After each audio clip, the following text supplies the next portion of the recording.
program features live coverage of an African safari and may include animal kills and carcasses. Viewer discretion is advised.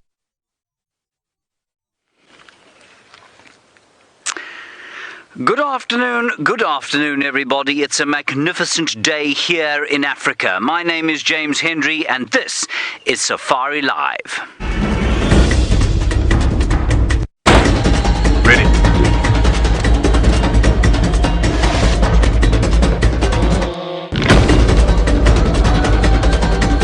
Standing by.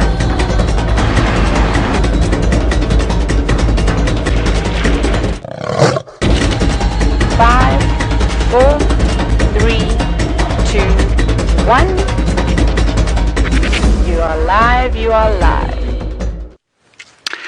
A very, very special welcome to the kids of Corporate Landing and Trantwood Elementary Schools somewhere in the great United States. It's wonderful to have you with us. As I said, my name is James. Brian's on camera. Brian, what is the thumb this afternoon?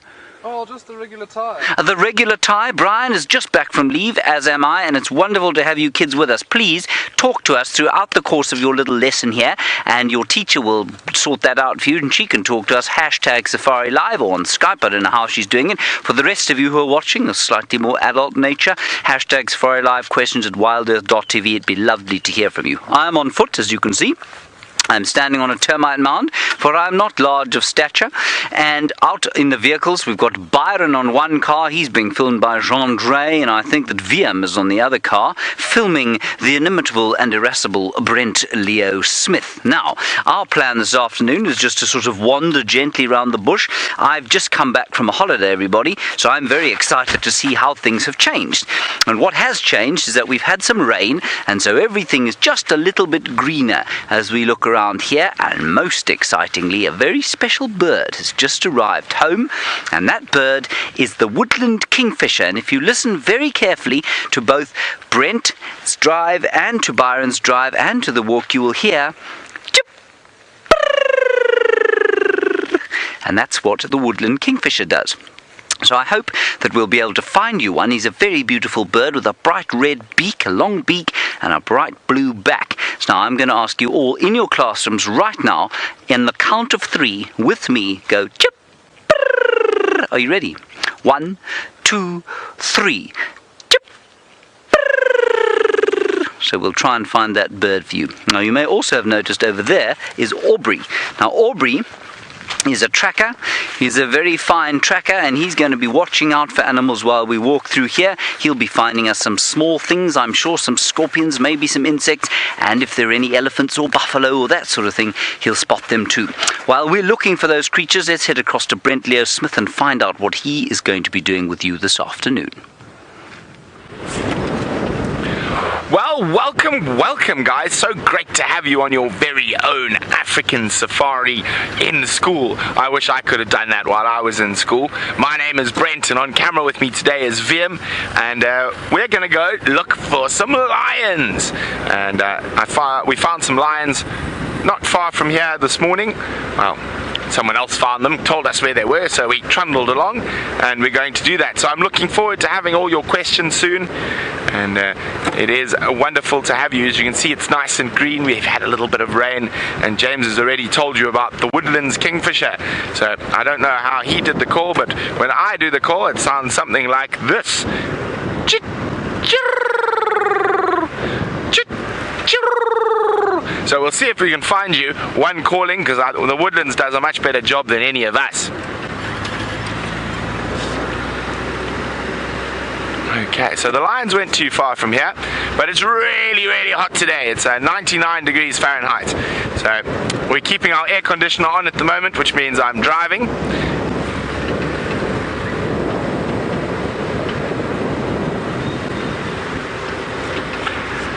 Hello, Avea. Avea would like to know, what habitat are we driving through right now? Avea, as a general rule, it's called savanna. This particular area where we are at the moment is actually broad-leafed woodland, so it's lots of different trees interspersed by open grasslands. And savanna is one of the biggest habitats in Africa. There's lots of different types of savanna, but most of the savanna we've got here is made up of bush willow trees, marula trees, terminalia trees, and also acacia trees. So we're very lucky. It's a very good area for animals. And they would also like to know, has the season been typical? Well, yes, it has. Well, not before. We're getting about a normal amount of rain for this time of the year, although this year during our winter months, which is our dry time of the year, we've had the worst drought in 100 years. So some of the animals are still struggling with that, but it is looking better. As you can see, there's green, the grass is starting to grow, so hopefully we'll get a lot more rain and the animals will be much happier.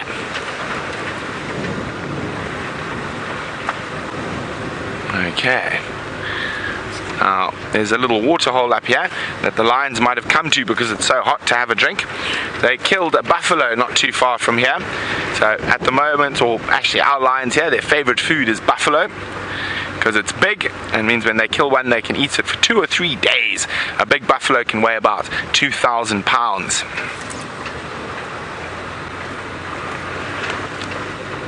So let's check carefully if there's any lions next to the water hole in the shade. Nope, so they must still be where we left them this morning. Now, when lions are full, they don't like to move too much. They like to sleep, and they can sleep a lot. And on average, a lion will sleep for 20 hours in a day. And when it's hot, they sleep more. So the lions are probably not going to move too much today. Probably only get up once it's dark.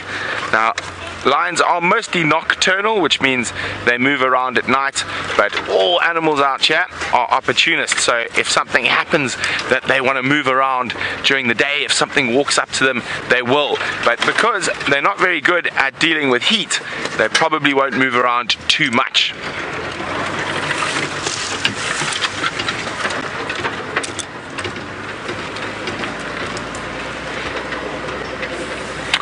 Hi Daniel. Daniel's wondering how many water holes do we have nearby.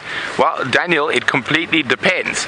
So during the rainy season we've got lots of water holes, but sort of permanent or semi-permanent water holes. We've got 1, 2, 3, we've got 4 semi-permanent water holes in this area.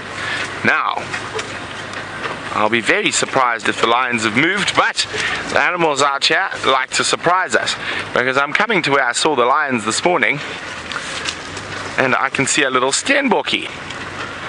Now it's possible that that little antelope hasn't seen the lions. Oh, there he goes. And they're sleeping somewhere in the shade here.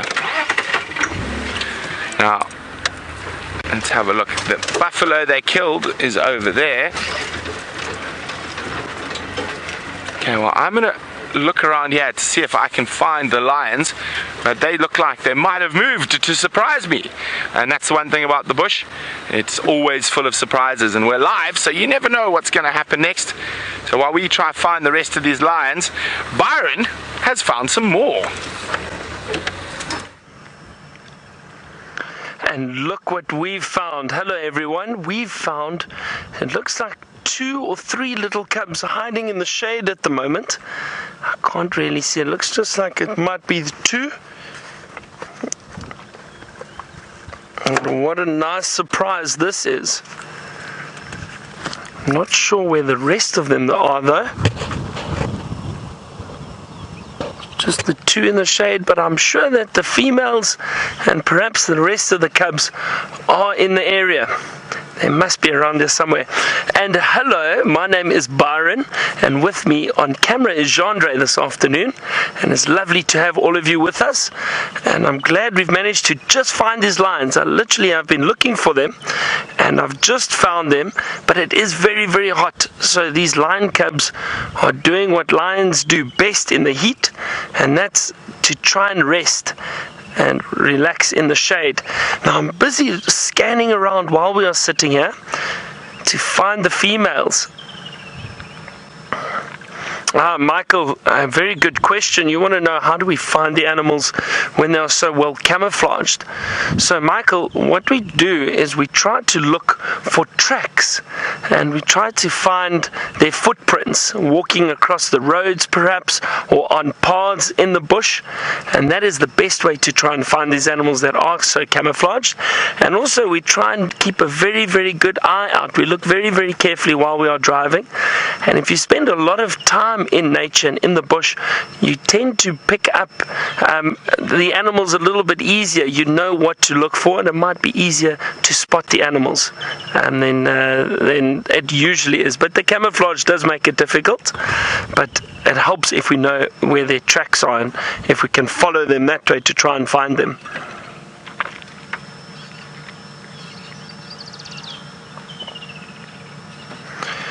Gage, we've only seen 2 little lions. These are the little cubs. They're still very, very young, and I'm not sure where the rest of them are. I will have a look around this area soon. We'll start driving around and just have a look. But this pride, Gage, there are 5 lionesses and 6 cubs in this pride. So it's a wonderful size for a pride of lions. And a pride is another name for the family or the group of lions. Now, I'm not sure where the rest of them are. They're possibly just lying in the shade somewhere.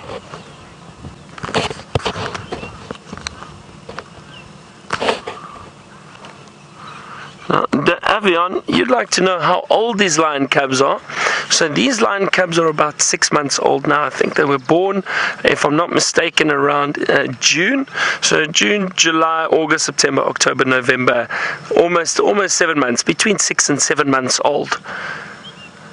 And they're still quite small, And they still rely so much on their mothers, on the female lions, to provide food for them.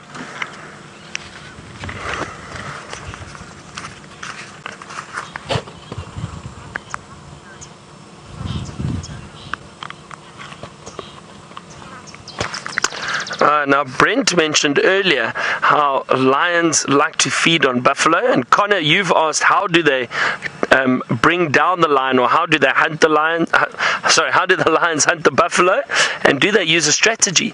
So they do, Connor. They do indeed. Lions are very, very intelligent, and they'll work together as a pride to try and hunt buffalo, especially something as big and as powerful as a buffalo.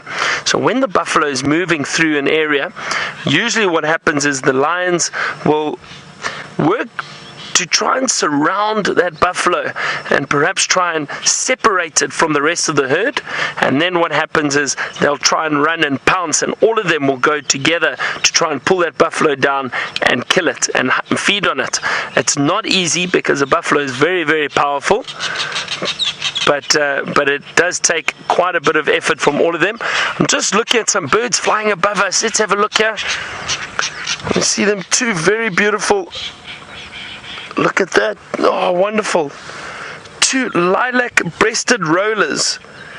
And they are very beautiful birds. Look at that.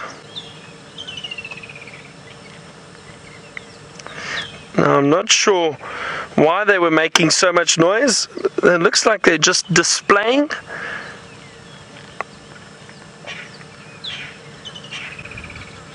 Listen to that very, very harsh call. For a bird with such beautiful colors, it's got a very, very harsh call. And there are about 7 different colors on that bird, everyone. So try have a good look and see how many colors you can see. Look, while it flies, beautiful, beautiful, beautiful blue. It's a bit difficult to keep up with the birds. They're so fast. But isn't that fantastic? So while we're sitting with the lions, there's still so much going on around us, especially with the birds. The birds calling and making a noise. I know James said you must try and listen out for woodland kingfisher while we are on safari. And I'll keep a good ear out, and if I hear it, I'll try to point it out to you.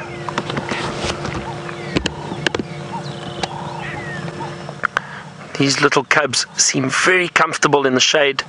It's probably much cooler under there than it is obviously in the sun. but it's still very, very hot for them, and that's why they don't move around too much during the day. They don't like the heat, just like us.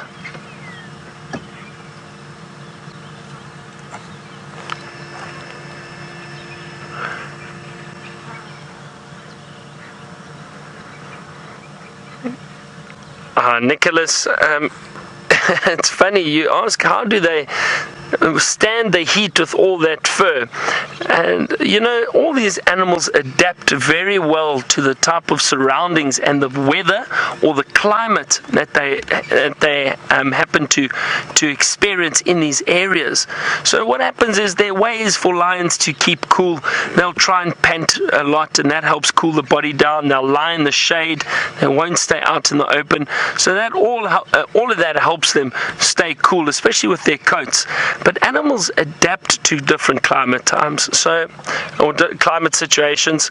So very, very, very different to us. I mean, we take all our clothing off if we're very hot and jump into the pool, or put a lot of jerseys on if we're very cold. The lions don't have to do that. Now I'm going to see if I can find the rest of the pride. While I do that, let's head back to my friend James on the bushwalk and see what he has found.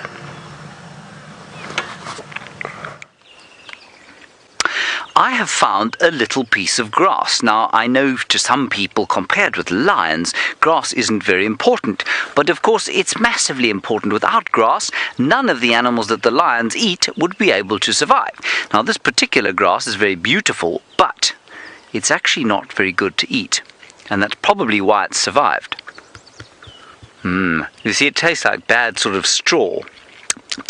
Now that's the seeds. So all the seeds are in this grass here, and it's called Arathusa or 3-awn. And awns are these little sort of spiky bits that are on the ends of the seeds, and inside at the end of each one is a tiny little seed of the grass, and the awns will help it to go when the wind blows. Off they will go, and that's how they disperse. Now disperse means they move around, and that's where they grow. Then over here on the bottom, we've got the leaves. Now, if you're an animal and you like to eat grass, this is what you eat. You don't want to eat the seeds and the hard sort of strawy stuff that the seeds grow on. That's called the culm or the stalk. You like to eat the leaves. Now, the leaves of this particular one, not so bad when they're green, but not very good at all. Now let's try and find a nice piece of grass to eat. I'll show you. It's a bit like some of you might like to eat spinach, which is quite good for us, but if you go outside and say you find the leaf of an oak tree, that's disgusting to eat. Come and have a look here. Hello, Caleb. While we look for a good piece of grass, you've asked a very sophisticated question. You say, how many different kinds of savanna habitats are there in the world? Caleb, I'm struggling to believe that that is a question from an elementary school student. You're obviously very clever indeed, so thank you for your question.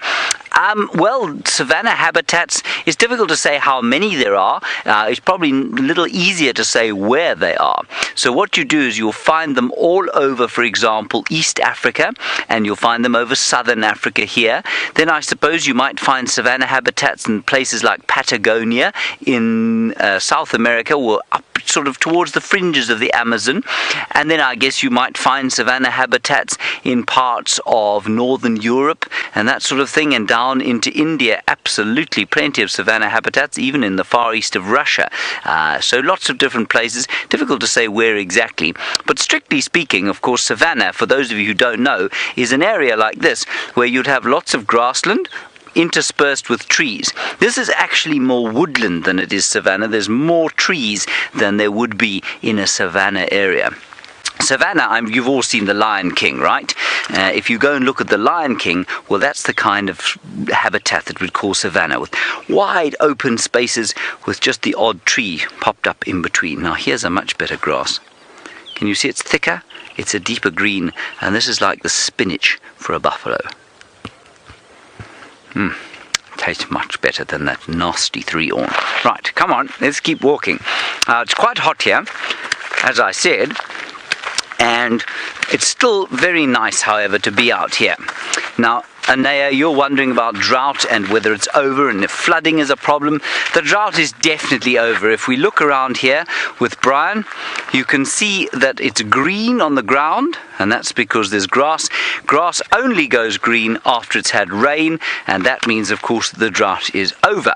Is flooding a problem? Well, not so much in this area, because in this area, of course, there are no major rivers. But just about, say, 5 miles down from here, there's a big river called the Sand River, and on that river there are a whole lot of camps where people go on holiday and that sort of thing, and quite often, if there's a big rain, those camps will get washed away. So that is a little bit dangerous. That's the kind of flooding that we have here. But the rivers here, even some of the, I mean, there's a small river just off there, probably about a mile that way off to the east, and that will flow probably once every 2 years or so, but not enough to flood anywhere. So there's not a lot of rain in an area like this. But of course, in other parts of South Africa, lots of flooding.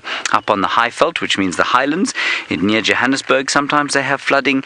Down in the Cape, near Cape Town, very famous part of the world, they do have flooding, but that's in the winter time. It's a different kind of climate. Right, let's keep going here. We haven't seen too much just yet. We've seen 1 or 2 impala, which was quite nice. De Avion, you say, why am I eating the grass? Now, that's a very good question. The reason I'm eating the grass, De Avion, is that I didn't have any lunch today, did I, Brian? No, you didn't. No, I didn't, so I'm very, very hungry. I did have lunch today, De Avion. The reason I'm eating the grass is because I find it very interesting to taste what the animals are tasting. And while this would not be good for me to eat, or it wouldn't be a good substitute for food for me to eat, it's very nice to taste. And so what you will do is you read in books that some grasses are good for animals to eat and some grasses are not so good for animals to eat. And you can actually taste the difference as a human. And Brian and I have done a lot of tasting of just about all the grasses out here. And almost always, if in a book it says that it's good for an animal to eat, it actually tastes quite sweet and nice to us, which is very different from, for example, that 3-orn. Now, Olivia, of course, we've just come out of a horrible drought, as was mentioned earlier, and you say, what do the animals eat when the grass all dries out? Well, come and have a look over here. Now, if we look down over here, what you can see is that the grass is very sparsely dispersed. So here it is, and then there's a huge gap in between. Now what happens during a drought or during the winter time, remember we have no rain here during the winter at all, what happens is this grass goes very dry, but because the animals have lived here for millions and millions of years, they've developed the ability to deal with it. So the grass is brown, and to you and I it looks like there's nothing at all to eat, but the animals manage to survive, except in a very bad drought like we've just had, and we've had lots of animals that have really suffered as a result because they can't find enough to eat. So although to you and I it looks like this is good grazing, it's good food to eat, it is good food to eat, but during the winter time when everything goes brown and grey here, it's still actually not too bad for the animals like the buffalo and sometimes the impala, for example, which move from eating grass to eating the leaves off trees, and that's called browsing. That's a really good question. But we must remember, of course, that all the animals out here have managed to develop strategies to survive in these conditions. Now, Grace, you want to know how long droughts normally last, and I think it was Liliana, you want to know when it started. Well, you see, a drought's a difficult thing to talk about or to define exactly when it starts. It's difficult to say whether it started, you see, what we have here, just let me take it back, is a summertime when there's rain, then in wintertime there's no rain at all. Then if you have the next summertime after the dry season that has no rain, then you have a drought. So that's what we had last time. So we had the dry winter season of 2015. Then we had the summer season, say between September and March of 2016. There was no rain then either. Then we had another dry season between the winter of, so for the winter of 2016, so between say May and September of 2016, and only then did it rain. So I suppose you might say that the drought was almost a year. So a drought would have started here, I suppose, after the summer rains didn't come around November 2015, and then the drought would have broken, well, only about a month ago in October of 2016. So that's probably the best answer I can give you on that one. Now we're going to keep trying desperately to find a woodland kingfisher. I just want to see if you can hear it there. No, all All you can hear is the wind. But Brent Leo Smith has got something very interesting to show you.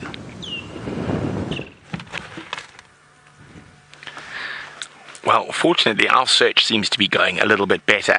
As I said, I was looking for 3 big male lions. I haven't found 3 big male lions, unfortunately. I found 2. So I'm sure the third one is probably lying in some shade close by. We just can't see him at the moment. So there we go. So these are the big daddy lions. And you can see they've got very full tummies. They ate a whole baby or a young buffalo last night. And now they're resting in the shade. They came for a drink at a little water hole, and then they've just moved beyond into a little dip where there was some shade to rest up.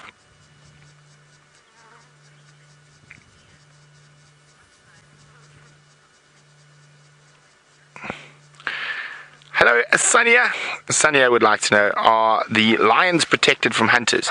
Indeed they are, Sonia. There's no hunting allowed in 8.5 million acres. Isn't that amazing? A massive area that's protected. No animals are allowed to be hunted within that area. So there we go. Isn't that wonderful? So they are very protected. When they die, they normally die from natural causes, which in lion life means they're normally killed by another male lion.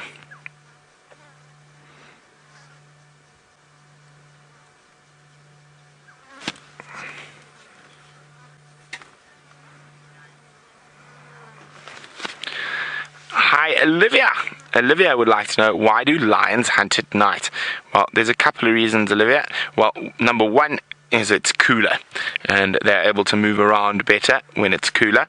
As you can see, when it's hot, they don't move too much at all. Number two, their eyesight is designed to hunt at night, so they've got much better eyesight at night than we do, probably about 8 times what we can see at night. And also better eyesight than all the antelope, impala and zebra, or that's not an antelope, but all the animals that they hunt, they can see better. So it gives them some cover, the cover of darkness, as well as the fact that it's cool enough that they're able to move for extended periods.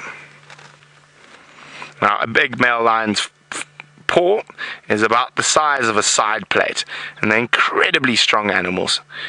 These guys probably weigh around 400 pounds, and they've got that big fluffy mane around their neck. Now, the females, which you've seen with Byron, don't have that, and that's because the females don't fight as often as the males, and that big fluffy hair is to protect their throat and back of their neck, the vulnerable areas if they get into a fight. Oh, he's tired. He's going to roll over. Anna Grace is wondering, what is the predator of lions? Anna Grace, other lions are the biggest killer of lions, particularly male lions, and groups of male lions. When they're young, they move through, and if they want to take over an area, they'll kill other lions, females and males. These guys, when they came through, they killed a bunch of cubs as well as 3 or 4 adult females before they calmed down and became the kings of the prides in this area. So there's 4 of them, even though we can only see 2 at the moment, and they defend an area together. And these 4 lions have 3 different prides. So the one pride you've already seen, which is the Nkuhuma Pride with Byron, and then they have a Styx Pride, which is to the east of, or southeast of us, and the Torchwood Pride, which is to the east of us. So they will move between the different prides and they often move without seeing the lionesses for quite some time. And if they hear another male lion start roaring in the north, then all 4 of them will rush there to go defend their territory together. Now that's why coalitions are so important for lions. So if there's 4 of you, you've got a better chance of being able to keep an area for longer. Now also, a lot of people think male lions don't hunt. Of course they do. They spend so much time away from the females. And they spend so much time away from the females. And while they're away from the ladies, they've got to hunt for themselves. Generally, they'll hunt quite big things like buffalo and giraffe, hippo. Now, Gage is wondering why only the males have names. Well, at the moment, Gage, the males have sort of very distinguishable characteristics that a lot of the lionesses don't have. Now, that male lying on his back, his name is The tooth, you can't really see on his right hand side. He's got a scar that lets you see his tooth, and it was from a fight. Now the other male lying there, now we haven't seen these guys, two of them, for quite a while, and I'm not sure who this one is. He's either Nena, the warrior, or Tsugu Gold from his golden mane. Who do you think it is, Vim? I don't know either. Yes, I'm not sure which one this is. Especially when they're lying down flat like that, it's quite difficult to see. I'm trying to see his ears. So how we identify different lions is from scars and quite often nicks in the ear. And the way he's lying at the moment, I can't really see his ears too clearly, or any nicks or scratches or scars. And the one difficult thing about scars is male lions are constantly adding to their scars. They're always fighting, quite often with each other over girlfriends or over food.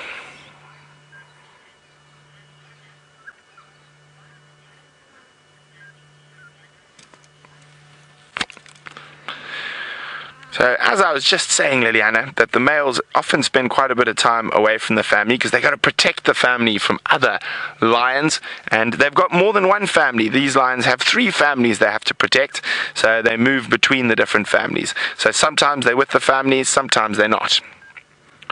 But we're going to sit here, and hopefully we can find the other 2 lions that are missing. If we can't, we'll just have a look at these 2. While we do that, let's go back to Byron, who's with the Nkuhuma and cubs.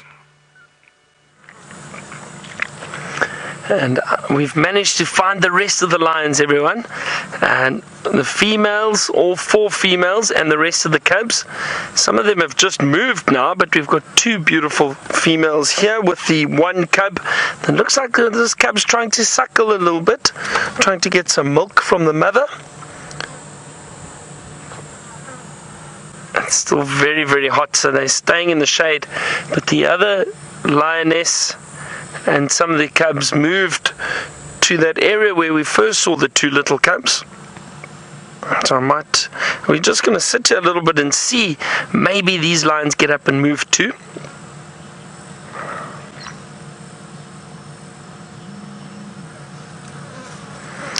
And the little male cubs don't have manes yet, like those big males that Brent has found. It's only when they get older, so from around the age of about or from 2 years old already, you can start seeing little bits of hair growing around the neck, but it won't be nearly as big as those big males that Brent has got. And usually from the age of about 4 or 5 years old, you'll start seeing the mane getting very, very big, and then the older they get, it does get a bit bigger and a bit thicker. But only from about 4 or 5 years old is when you start seeing those big manes. So not yet. These little cubs are still far too young to have big manes.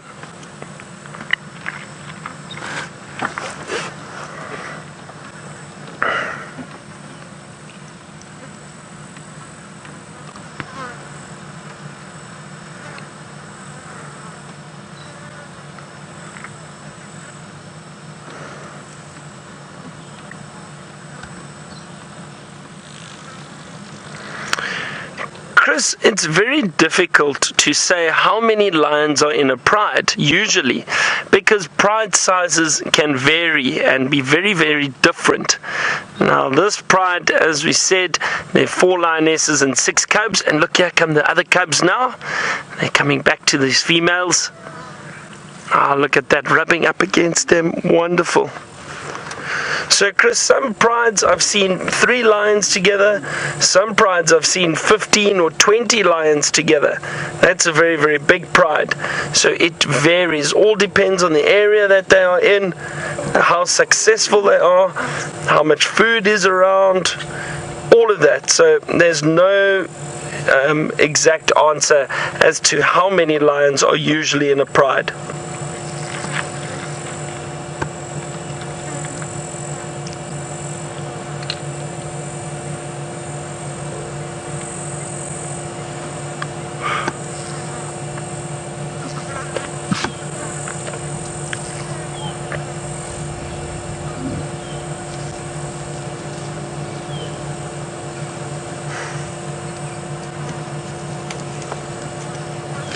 Now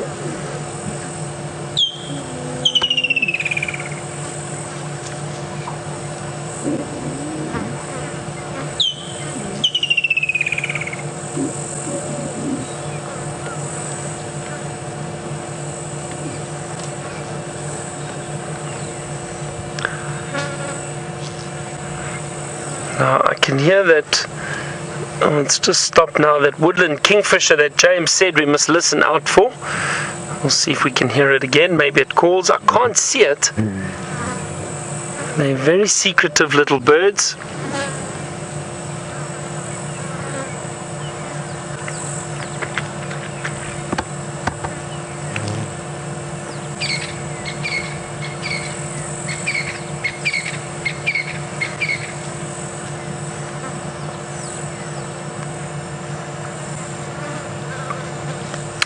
Davion, you want to know about the lion roar, and is it instinct or is it learnt behavior?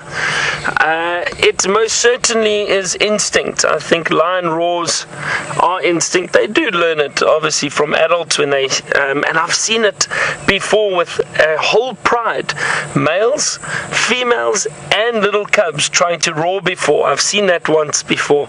Very, very interesting. But so they do probably learn it a little bit from the females, or I mean sorry, from the adults, when there is when they are all together, but it is instinct. They know that they have to roar, and they know how to roar. Obviously when they're young like this, they don't roar nearly as loudly as these females do, all those big males, but when they get older and bigger, that roar will be very, very loud.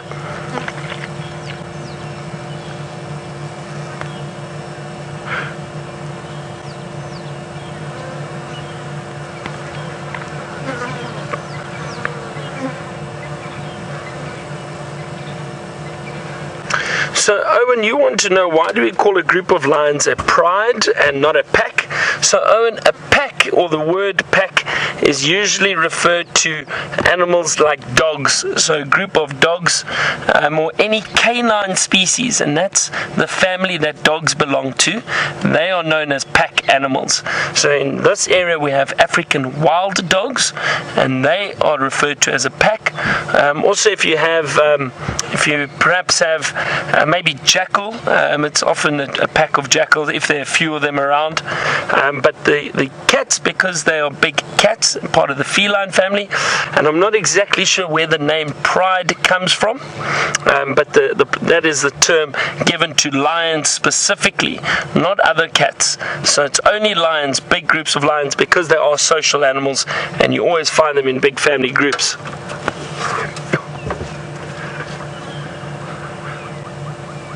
Sure, it's very, very hot out here at the moment.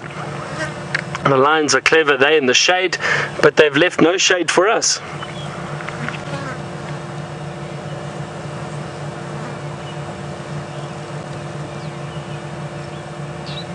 Cash, you'd like to know, is there a queen lion? Because often you've heard the term that the males are the kings of the jungle, the king of the jungle.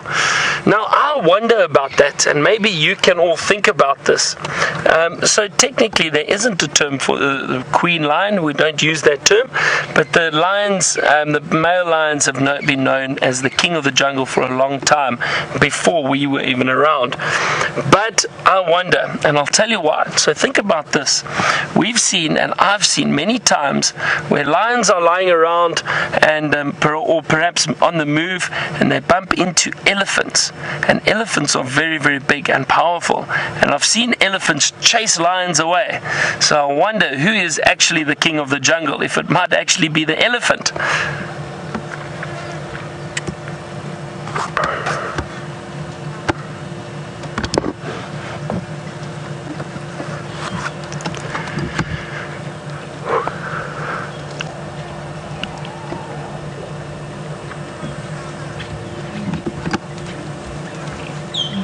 At least there's a bit of movement from these lions.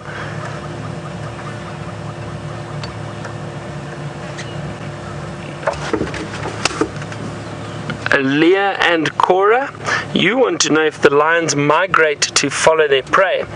So Leah, in these areas where we are, and now we are in South Africa, right down the southern part of Africa, these lions do not migrate. They are here all year round, even in the winter. And the reason for that is the animals that they feed on are also here all year round. They do not move, and they do not migrate. You might know some animals up in East Africa. You get migrations of zebra and wildebeest up in those areas in Kenya and Tanzania, because they need to follow where the food is and where the water is. Whereas these lions, because there's generally food and water throughout the year, even in winter down in these parts of Africa, they don't have to migrate. So no, they will not migrate at all. They don't have to follow their prey. There will always be food around for them.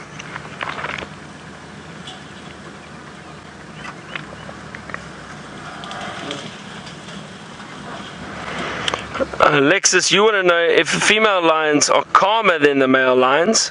Now, that's it depends. I think if you had to get too close to these little cubs, no, they won't be calm at all. They'll be very aggressive. But generally speaking, the males are a bit more aggressive. They are more powerful than the females, and they can be aggressive, especially when they get to a kill. If there's food for them, they fight amongst themselves to feed on the best food. But these females will definitely be quite aggressive too if you do threaten them. Alright, we're going to see what these lions do if they move around some more. But while I do that, let's head back to James, who's on a big tree trunk.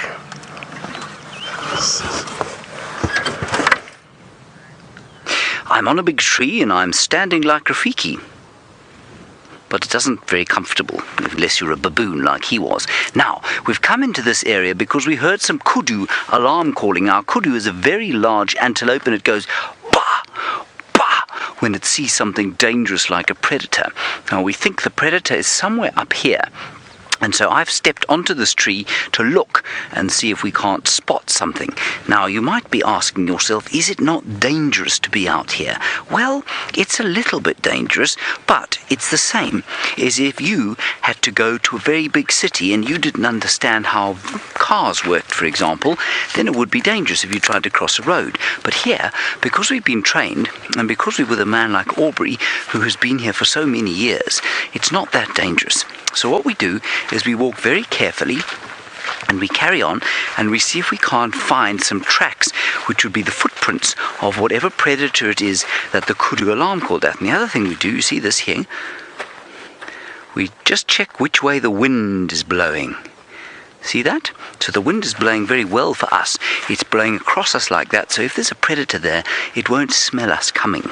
Now, Jessica, while we walk looking for this predator, we're going to talk quite quietly, and we'll carry on.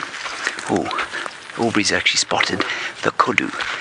There's the kudu there. You see it there, Brian? Now, that kudu was looking the other way.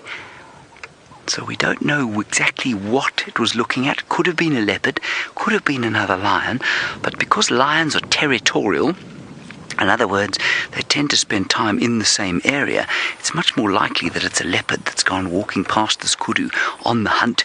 They tend to move more in the day, and the kudu's got a fright, and it's gone bah, bah, which is just sort of shouting and telling all its friends, I've seen something, and it's also telling the predator, I've seen you, move along. Now, as we move along, you want to know how far we walk in a day. It really does depend on what we see. So we have walked thus far probably about 2 miles so far. I don't think we probably won't walk more than 4 miles today, but sometimes we can walk up to 8 miles. Gavin, you ask a very good question. You say, why am I carrying this stick? Gavin, it's simply because I like to carry a stick in the bush. There's no other reason for it. I was looking for a stick. I had a very nice stick that Brent gave me, and then I broke that one. And Aubrey found me this stick today. So this is my new stick, and hopefully I'll be able to keep it. I just like to use it to point with, to sort of hit Brian when he's not behaving. You see, because he's much bigger than me, so I need to be able to hit him. That's not very true. I just like to walk with a stick. Oh, look here. Look what Aubrey's found here.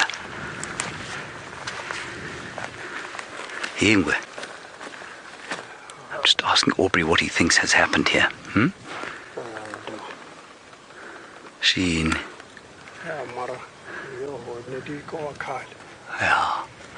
Right, what we have here, everybody, we think is signs that a leopard has climbed the tree.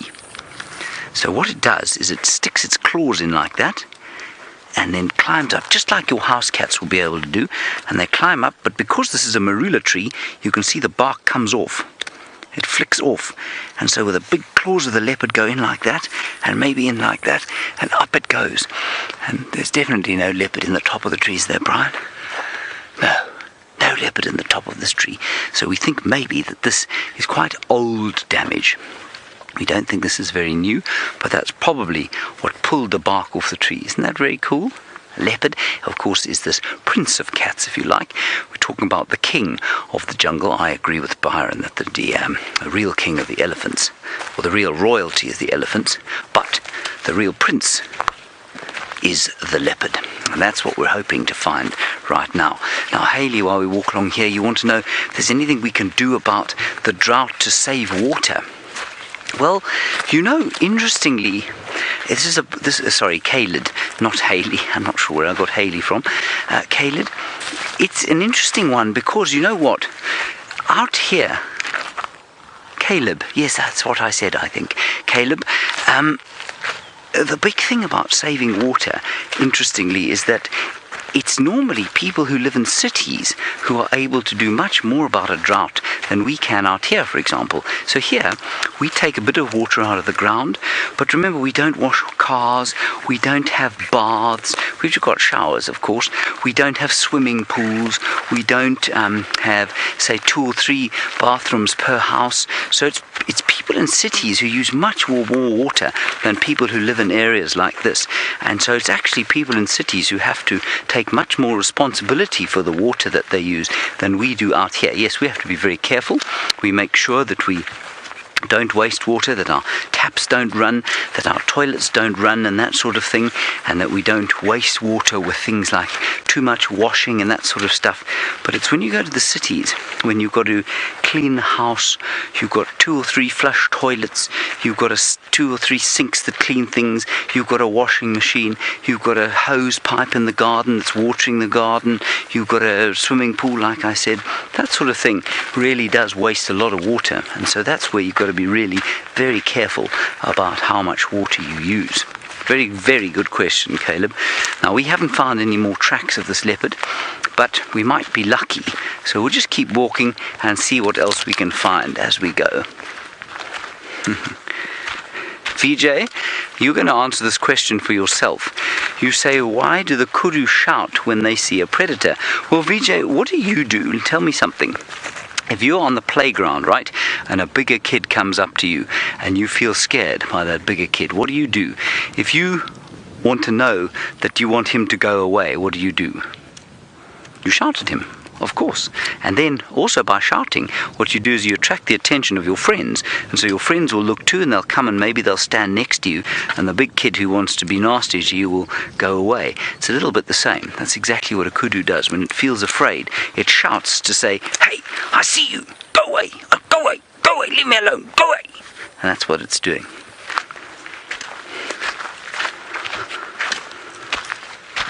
Now, I'm hoping to find some kind of interesting antelope to show you.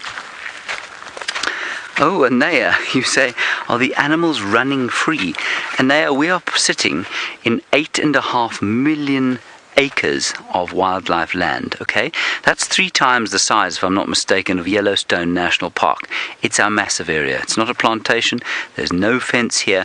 We don't know what we're going to see around the next bush. So it really is, all of the animals are completely free and wild over here. Let's have a look at this plant here. In fact, no, let's not look at that plant. Let's look at this, because to many of you, this will be quite familiar. What we have here is a whole lot of dung. Now, dung, of course, in anyone else's language is poo. And this particular poo is very well aged. It smells very good. Fine vintage. A fine vintage. It smells a little bit like spices mixed with mushrooms. Now, come and have a look a little bit closer. And what this is zebra dung.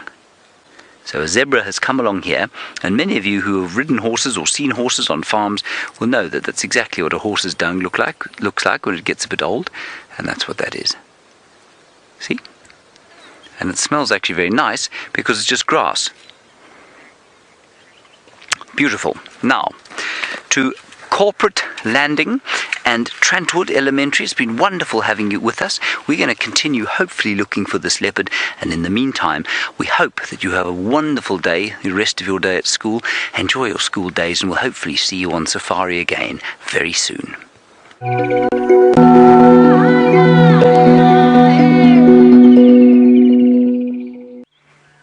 Well, welcome back to all our regular viewers. As we can see, we're still with those two Birmingham boys, and we decided to do what they were doing. We got really hot over there, so we found ourselves our own little spot of shade.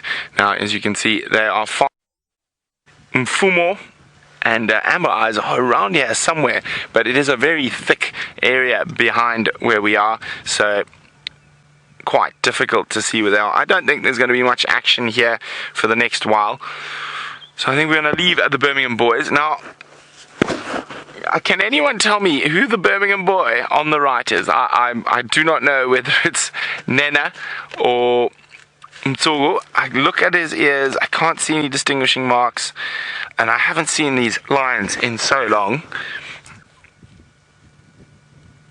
Now, the problem is he had that equal sign across his nose if it was Nena, but those type of scars change so regularly, so if anyone can tell me who it is, I would be most appreciative. Remember, hashtag Safari Live or questions at WildEarthTV if you do that.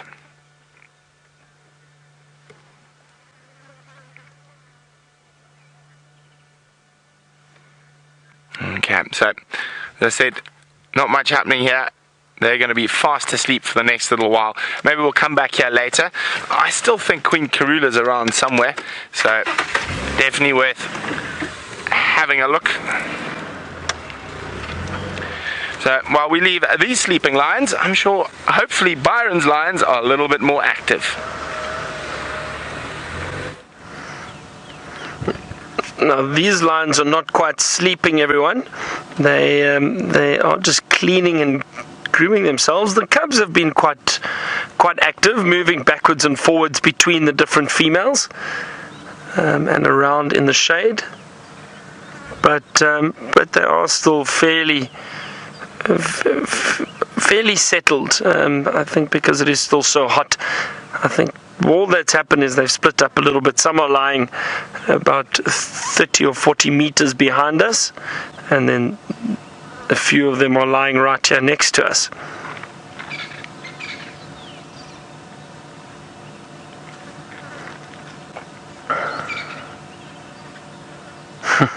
The flies are probably bothering them quite a bit too. You can see that little cub, just like we saw. I mean, yesterday afternoon we saw that Birmingham male who was out in the clearing, and geez, the flies would not leave him alone.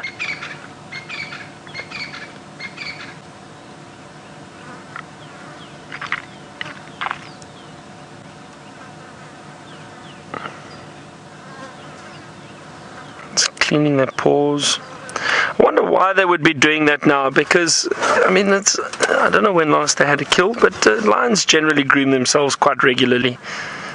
Maybe try and get little ticks that might be sitting around those paws with them walking through the long grass.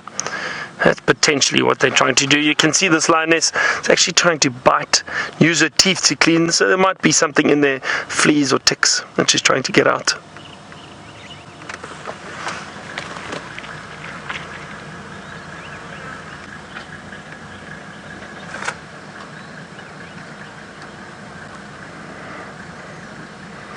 Dara, interesting question, and you wanted to know if a little cub is born with a hearing problem or an eyesight problem, does the pride abandon it?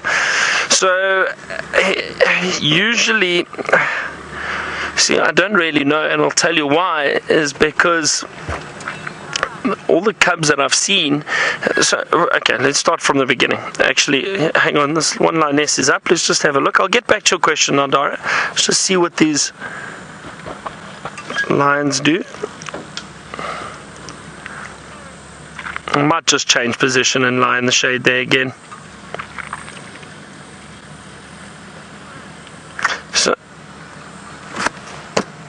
So Dora, what happens is, let's look at the beginning now. When lions give birth to cubs, so the first few weeks of these little cubs' lives, they are in a den site. They are completely helpless. They rely solely on the female to come back and allow them to suckle from them.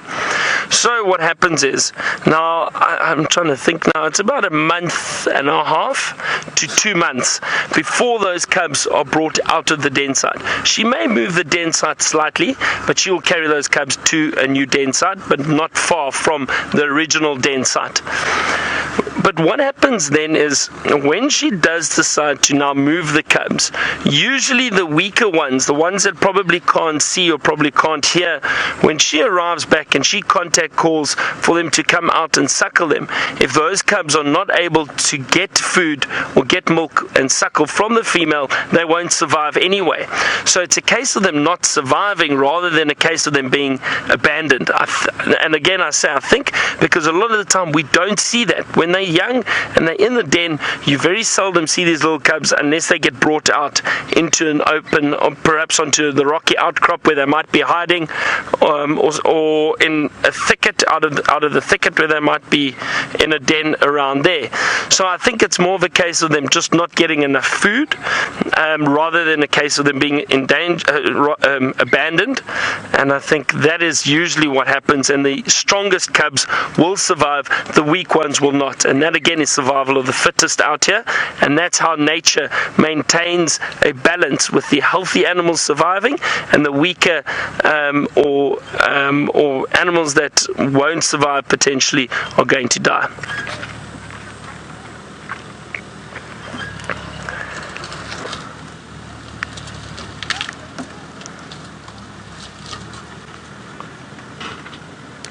Now, these lions, to be honest, I don't think they're going to move anytime soon. Even though their heads are up, it's very, very warm. I mean, I could be mistaken, and it's always a tough call if they're going to move or not. Trevor, you wanted to know if the lions are immune, or other animals are immune to tick bite fever. I've never seen or heard of lions contracting tick bite fever. They do build up an immunity to the ticks to an extent. Some animals, if the ticks really infest them completely, they can suffer some serious damage from the ticks, rather than an actual tick bite fever like we contract from ticks. But I've never seen lions be harmed by ticks or anything like that. All the animals get them, they build up an immunity, and it usually doesn't affect them like it affects us.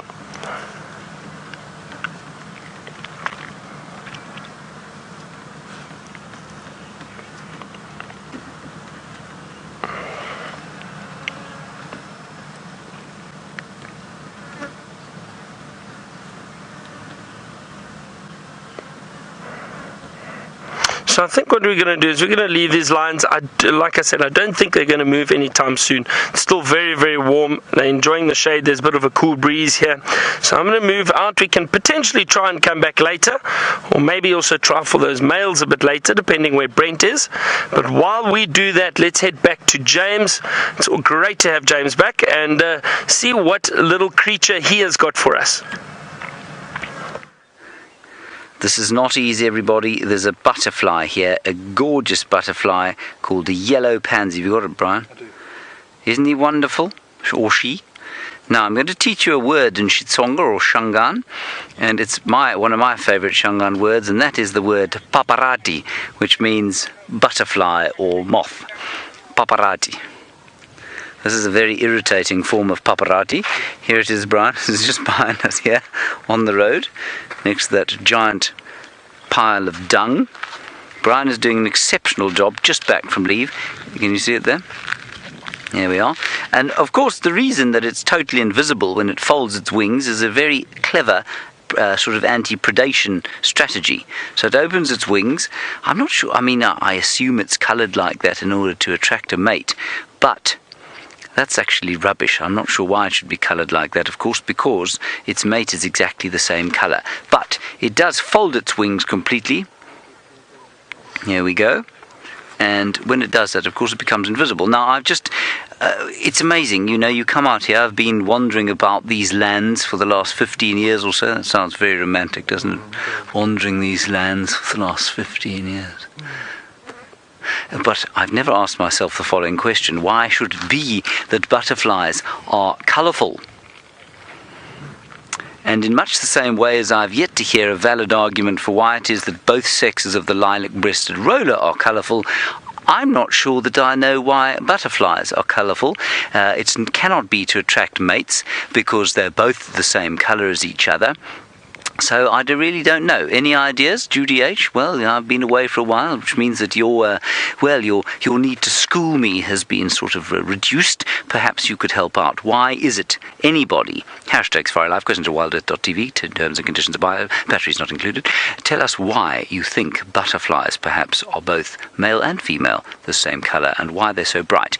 In the case of something like a common diadem, or not a common diadem, in the case of a monarch butterfly, of course, that orange and black and white coloration is aposematic. So it's supposed to be terrifying to predators, because it means that they are in fact toxic, that they're full of what are they called? Cardioglycosides, that really are very dangerous for the heart, and so that means that animals avoid them. Then in the case of the common diadem, which is a similar colour to the monarch, but of course it is totally harmless, so it's what we call Batesian mimicry. It's mimicking the colour of a much more toxic animal. Well, that's why it's that colour. And in those two species, in the common diadem, the male is a completely different colour from the female, so that's quite easy to understand. But that thing isn't poisonous, I don't think. I don't think that black and yellow coloration means anything necessarily from a predation point of view, so why it should be that colour, I don't know. And while, of course, you consider this, I would like you to look at the injury that I have sustained on your behalf, everybody, in order to find you entertainment. Here I am, risking life and limb. You see that, Brian? It's terrible. It is terrible. And Brian says that I have a fight with sticks, of course, and he is right. I'm not very good with the sticks. But don't worry, we'll be okay. We'll make it all the way around. We're heading sort of towards Treehouse Dam now, and I don't want you to worry about me in the slightest. I'm okay.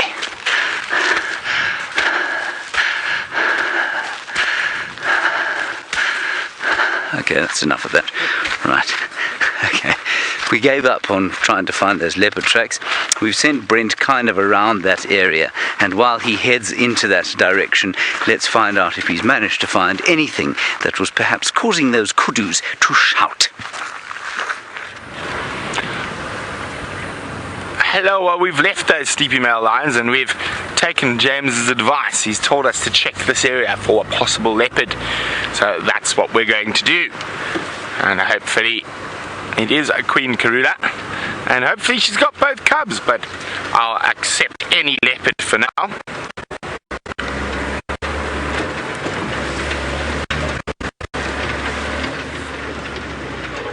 Nice to have the Nkuhumas back on the property, and nice to have all three of the 4 Birmingham boys here as well. It's been a while since we've seen all 4 of them together. I know they were all 4 were together on Torchwood last week or the week before. So they still are a force to be reckoned with. They haven't split yet, and they still do come together, which is a good sign for the strength of the coalition lasting longer.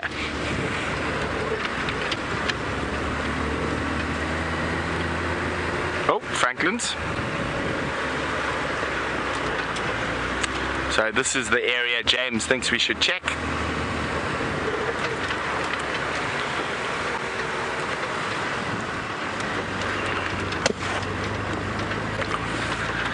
Now I think Byron seems like he's had the same plan as me. The lions are going to be flat and lazy on this hot summer's day, and so he's gone off to find something else, and he's now found something who forgot to get out of its pajamas.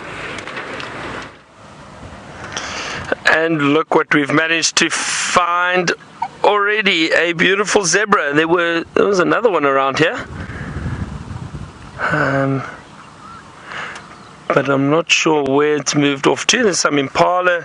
You might see them coming into frame. They're walking just behind that zebra at the moment. A bit difficult to see, a little bit off to in the thicket. There they are. One or two impala. But always nice to see zebra around. One thing we haven't seen, and people always ask me, what do guests usually ask for when they're on safari? Now, a zebra is one of them. People love seeing zebra because they're so strange, they're so different. And then the other animal is giraffe, and we haven't seen giraffe for quite some time. I'm not sure why it is. Perhaps they're all on holiday somewhere.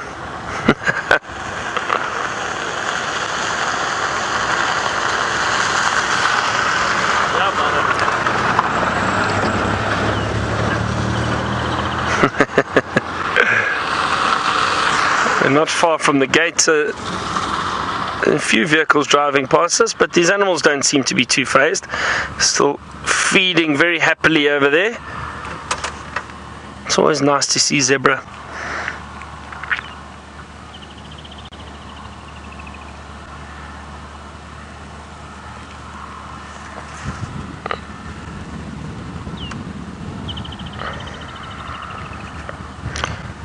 They're also just enjoying trying to stay closer in between the thickets, under the shade of the trees around, or there's a little bit of shade around there, but they're not as reliant on shade as some of the predators are. You know, those predators love moving into the shade during the heat, and we're not too far from those lions, so there's impala and zebra. Better be careful, but this area is quite open, and I think it would be difficult for the lions to hunt. Even though there are some trees around, it's fairly open. You can have a look. I mean, if you look at this terrain, it would be difficult for the lions to hide and stalk some of these animals out in the open. Perhaps, you never know, but maybe later when it gets a bit darker and a bit cooler. I doubt anytime soon.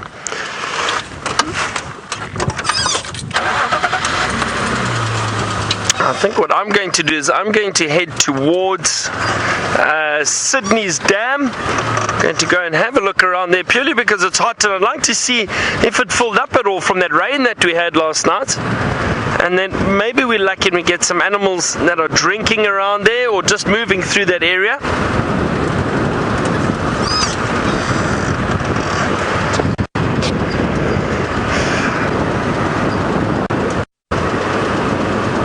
There's a stench of buffalo in the air at the moment, maybe from the Nkuhuma Pride. We know they've been very successful with buffalo, but there have been a lot of buffalo carcasses around, and you can definitely smell it. While I head towards Sydney's dam, let's head back to Brent and get an update on where he is. Okay, well, no sign of anything just yet. We're just going very, very slowly through here, and hoping to spot some sign of a leopard.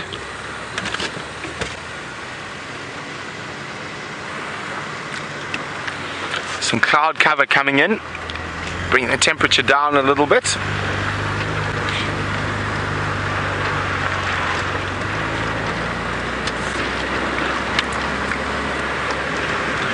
So we're going to check Rebecca's Road. Now that's where Byron found Karula last night, and who knows, maybe Rebecca's Road is going to be lucky 2 evenings in a row.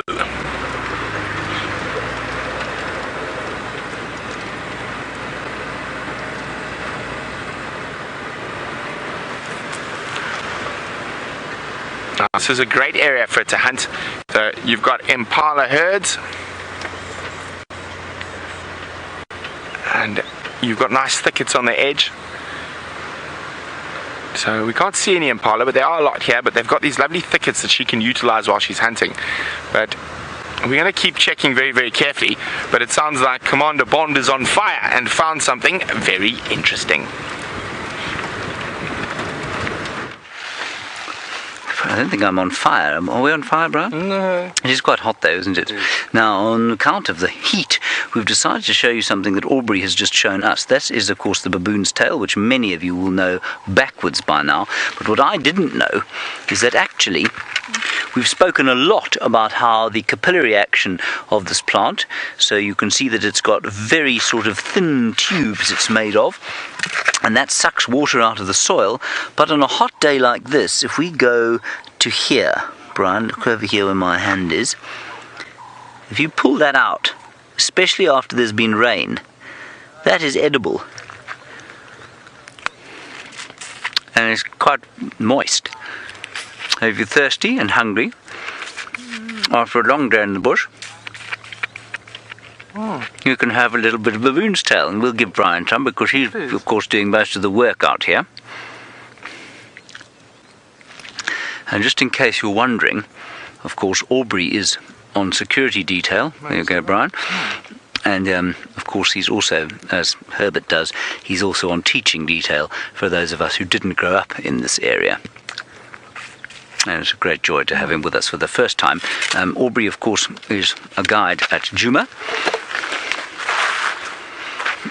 and he's just helping out today. Herbert is currently driving, I think, some staff, because today was the Djuma staff Christmas party.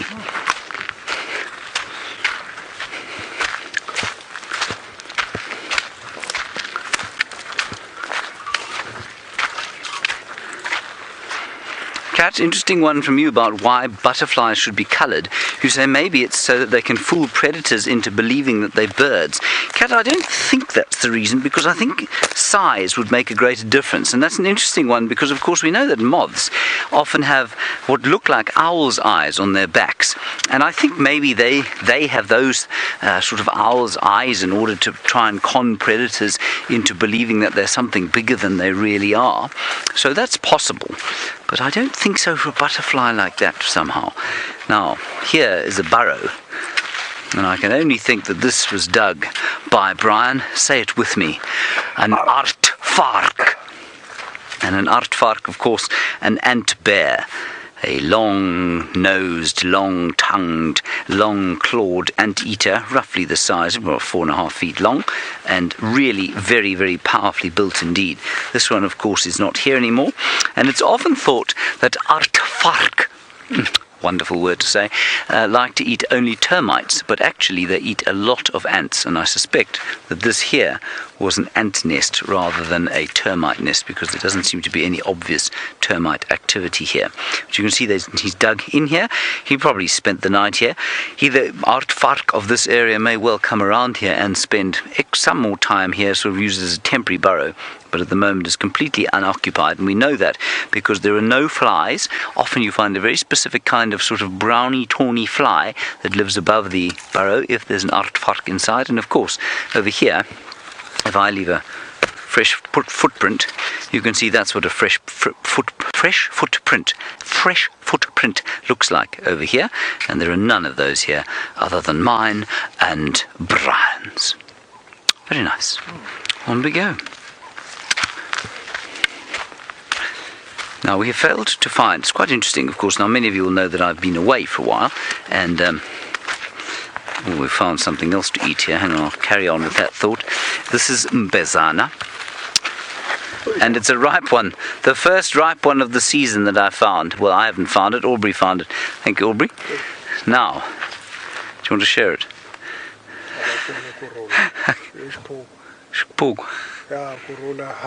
Okay.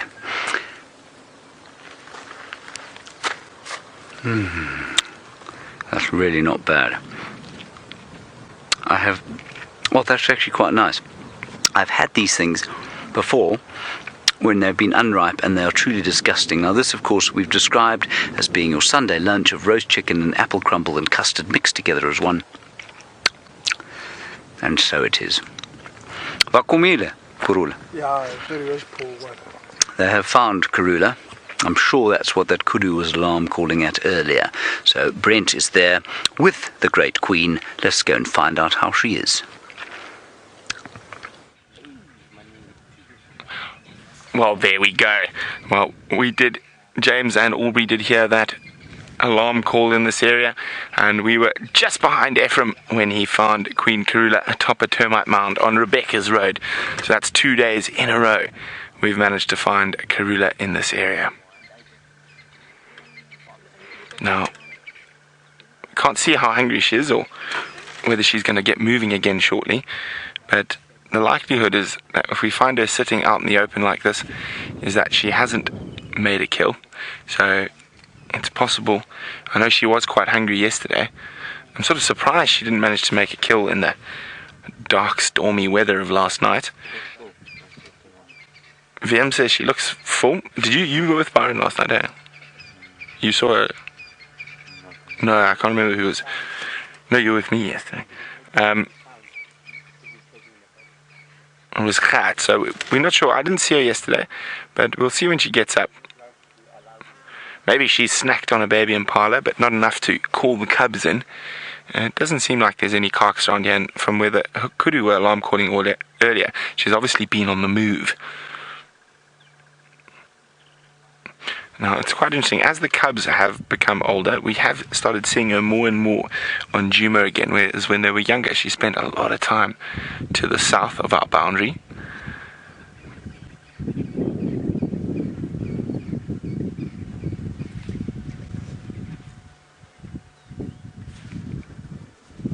Here you can see those impressive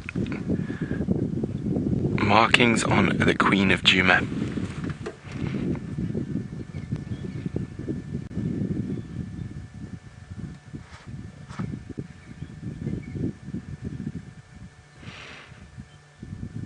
Now, for a leopard of her age, she's in incredibly good condition.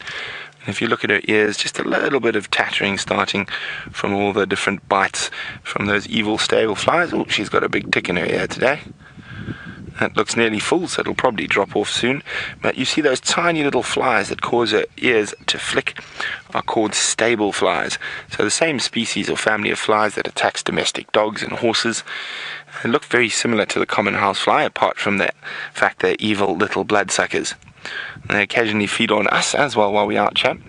Now, they can cause some problems for big cats. It's never been recorded in South Africa, but lions in Kenya and Tanzania have got serious emancipation problems from a massive infestation of stable flies, which, I mean, they cover nearly their whole body. And in the Ngorongoro crater in the 60s, and it caused the lion population to drop from 75 to 60. And not all of them died. A lot of them just moved away because the flies were so incessant.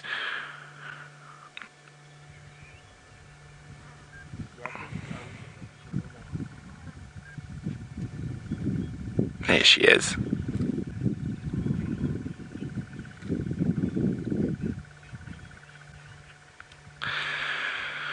Well, great to catch up with Karula for the second day in a row, and it seems like everyone out there has started our second cat streak.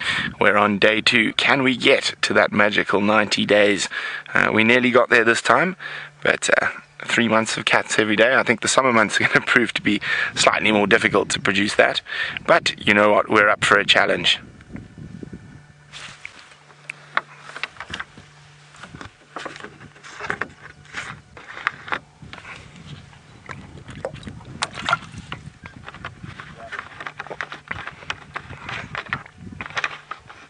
So Karula does move quite a bit during the day and in the heat, which is, well, not unusual, but uncommon for a leopard. Now, you'll notice that a lot of literature, especially older literature on leopards, say they don't move around that much during the day, and that is true for areas where they're heavily persecuted, heavily hunted, or have a lot of conflict with people. But in areas where they're completely protected, you'll notice that quite a few of the leopards will move around any time of the day, and Karula seems to do it a lot. And she also hunts quite a lot during the hot time of the day. And it is quite a good strategy if you're a small leopard like Karula, because you immediately avoid conflict with things like lions and hyenas and male leopards. But hopefully she's going to be on the move and on the hunt a little later.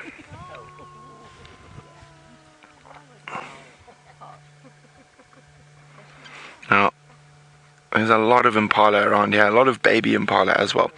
So you probably find she is going to focus her efforts on those at the moment. And it sometimes makes our life a bit difficult, because when she does catch one, she doesn't leave a nice drag mark for us to follow. And of course, after the rain, the ground is quite hard. So again, tracking is very difficult. But that's where another set of tracking skills comes in. That's where your ears come in, listening for those alarm calls, not only from the big things like kudu, but also from little things like cisticulars and wax bulls. They can often lead you to incredible sightings. But while Karula sits atop her termite mound, and while we wait for her to get moving, Byron has got a bird that's ready to pop.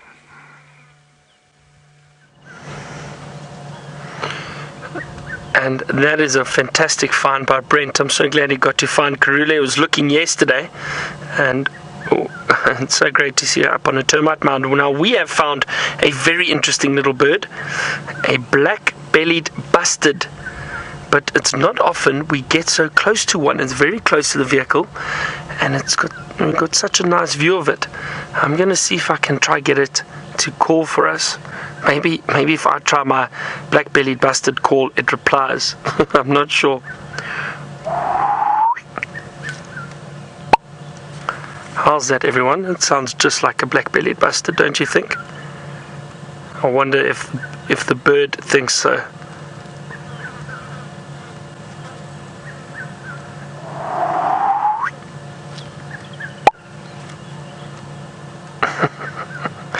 Well, it hasn't moved off, so maybe it's just curious. But look at that beautiful eye, and there's beautiful markings around the head. Let's see if it calls for us. Come on. Oh, have a look. It's extending its neck. Is it just going to move? Is it going to call?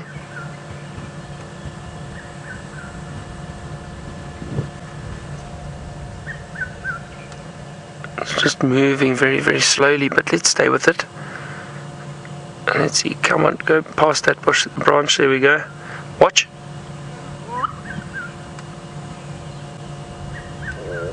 There we go. Oh, fantastic. Fantastic. Perhaps it was replying to me.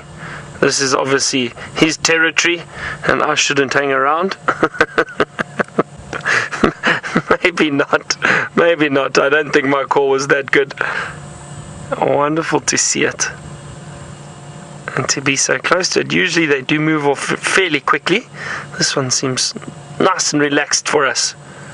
What a lovely sighting.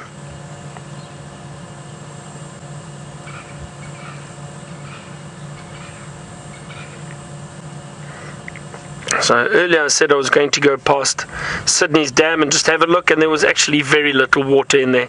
It didn't look like the rain did anything for the dam, and there were no animals around either. So we just continued on.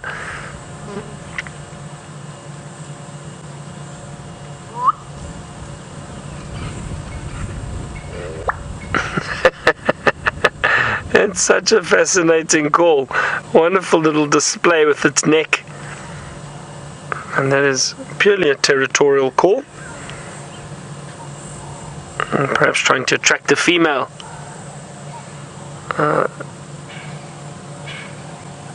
Beautiful bird.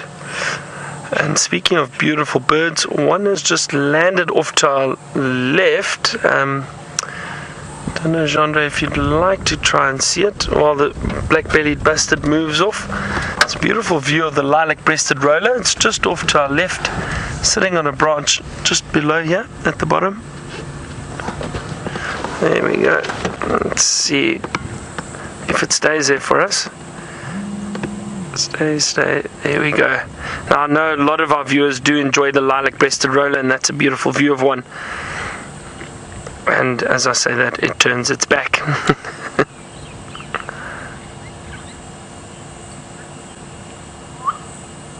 You can still hear the little bustard next to the vehicle. And please remember, everyone, it's Bustard, B-U-S-T-A-R-D, the Bustard. promise I'm not swearing on live internet show.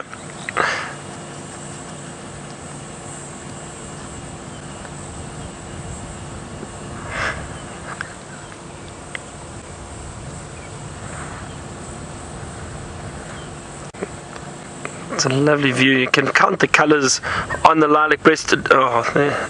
Oh, hang on. Oh, it flew. Just wonder what it went to do. It's just actually on this very large tree to our left, the terminalia. It's on the other side of the stem.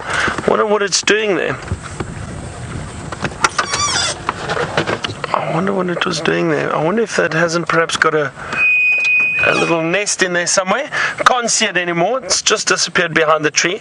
Now we're going to continue and see what else we can find. While I do that, James is snacking this afternoon. Now, we're often asked, of course, how could you survive out here if you were left alone? Perhaps you were in some sort of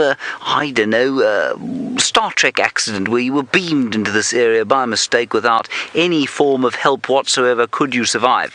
And my answer is always, at certain times of the year, yes. At other times of the year, if you couldn't hunt, absolutely not. Now, over here, this is one of the times of the year, of course, where there is some stuff around. I've just shown you the edible mbezana, or perdipus, which of course means the horse's urine tree. This is the snow-white berry bush, Flugia verosa, or umhlangazi in Shangaan. Now, I've eaten one already, which means I'm going to give this one to Brian. Brian, there you are. Thank you, sir. Very delicious. Wonderful. What does it taste like, Brian?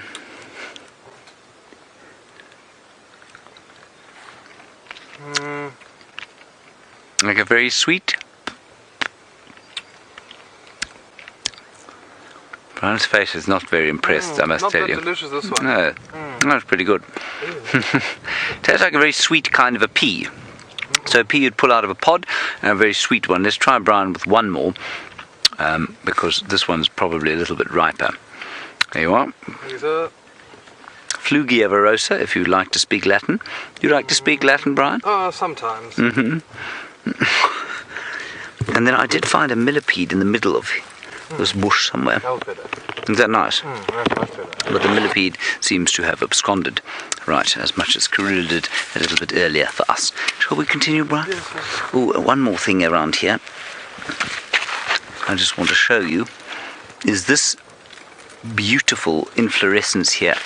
Now this is the inflorescence of Panicum maximum, or buffalo, not guinea grass. Oh, there was a rather nasty pip there. Guinea grass is an excellent grazing grass, but only grows in the shade. And so you'll find, remember how often we've seen buffalo going snuffling around at the bottom of bushes like this, and they kind of stick their noses underneath and they take this grass over here, that sort of thing there. That's what they're going for. It's this guinea grass, which has got a gorgeous purple coloured seed. I don't know why it's called guinea grass, and it's actually very sweet to eat in the summer. And summer, of course, it is. And Brian, how do we know it's summer? Because the woodland kingfisher is chirping away. Oh, well, how does it chirp, Brian? Very good. Hang on a second, Aubrey's found something else.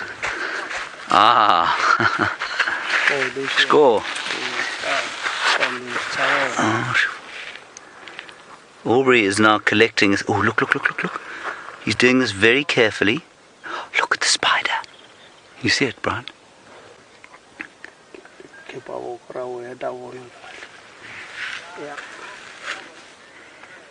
Now, I am very nervous of doing this sort of thing because I'm inexperienced. Now, look how gently Aubrey's doing it.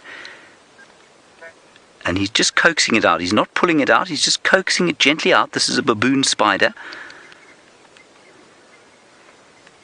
And just encouraging it to come out on its own. And of course the danger is if you actually pull them out, you can harm them.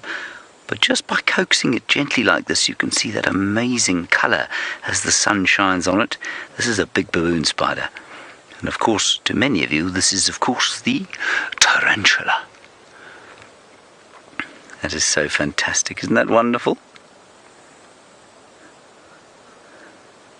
Now, this tarantula, of course, has built its nest in a completely ridiculously stupid spot because it's in the middle of a road.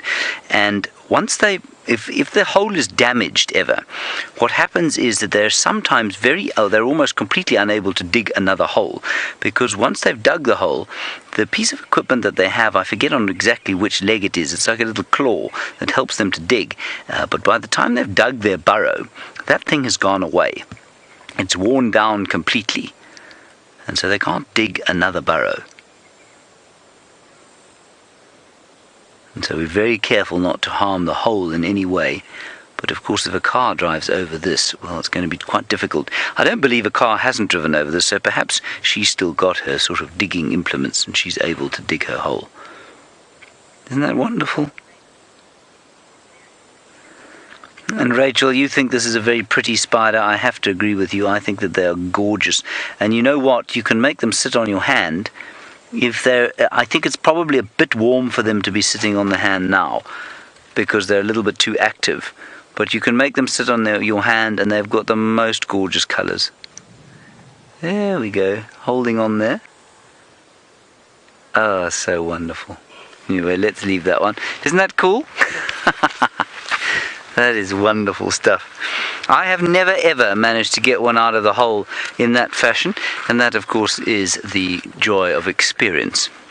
A very gentle touching with exactly the right kind of stick got the baboon spider or tarantula out of its hole. Isn't that wonderful? Alright, Brent is still with the great queen. The program features live coverage of an African safari and may include animal kills and carcasses. Viewer discretion is advised.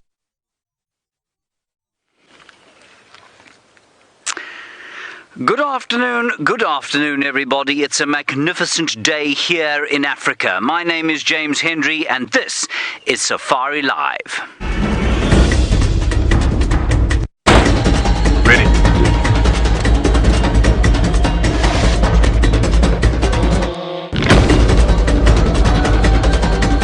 Standing by.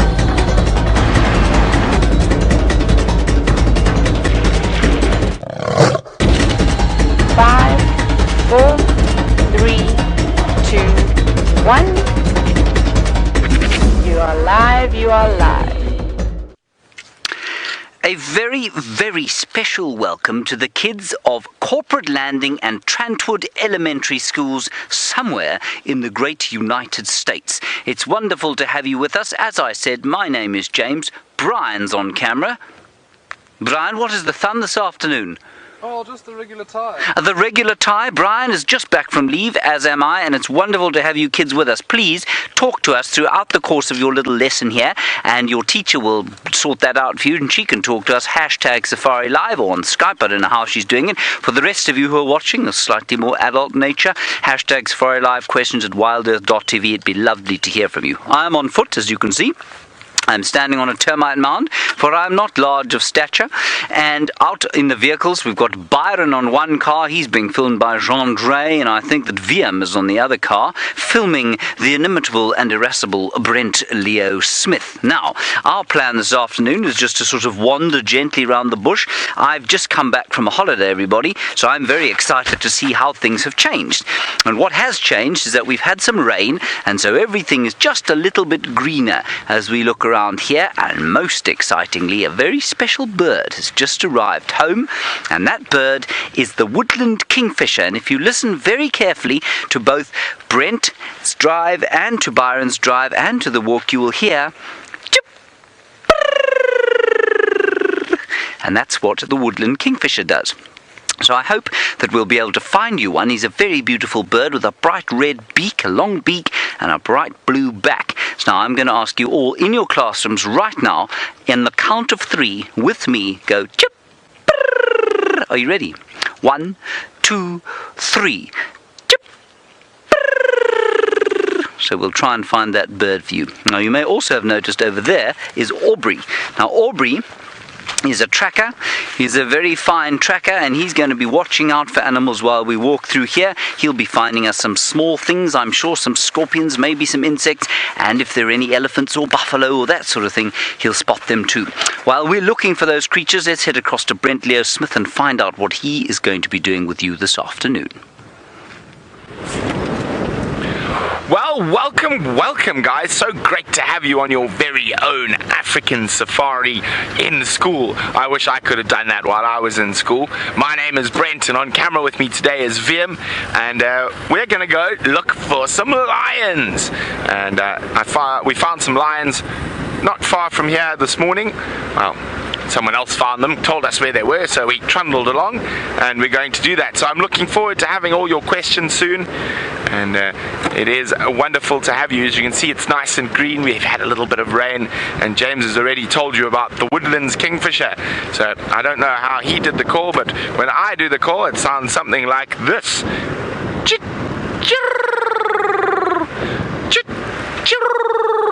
So we'll see if we can find you one calling, because the woodlands does a much better job than any of us. Okay, so the lions went too far from here, but it's really hot today. It's 99 degrees Fahrenheit. So we're keeping our air conditioner on at the moment, which means I'm driving.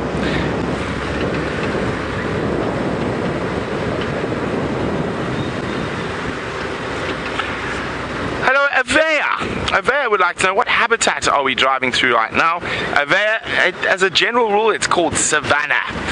This particular area where we are at the moment is actually broad-leafed woodland, so it's lots of different trees interspersed by open grasslands. And savanna is one of the biggest habitats in Africa. There's lots of different types of savanna, but most of the savanna we've got here is made up of bush willow trees, marula trees, terminalia trees, and also acacia trees.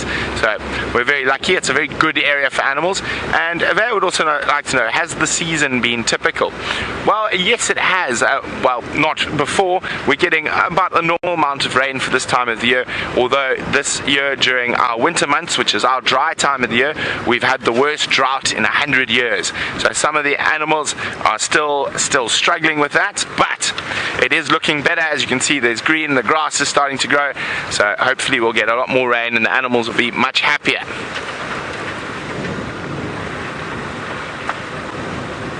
Okay.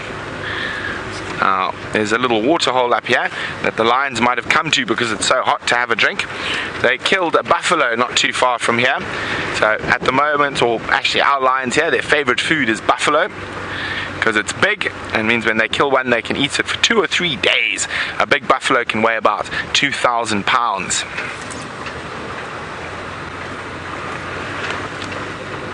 So let's check carefully if there's any lions next to the waterhole in the shade. Nope, so they must still be where we left them this morning. Now, when lions are full, they don't like to move too much. They like to sleep, and they can sleep a lot. And on average, a lion will sleep for 20 hours in a day. And when it's hot, they sleep more. So the lions are probably not going to move too much today. Probably only get up once it's dark.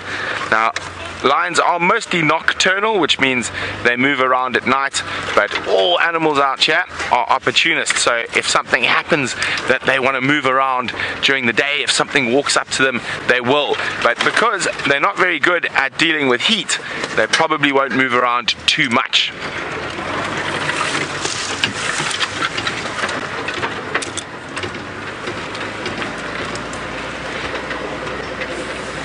Hi Daniel. Daniel's wondering how many water holes do we have nearby.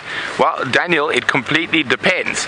So during the rainy season we've got lots of water holes, but sort of permanent or semi-permanent water holes we've got 1, 2, 3, we've got 4 semi-permanent water holes in this area.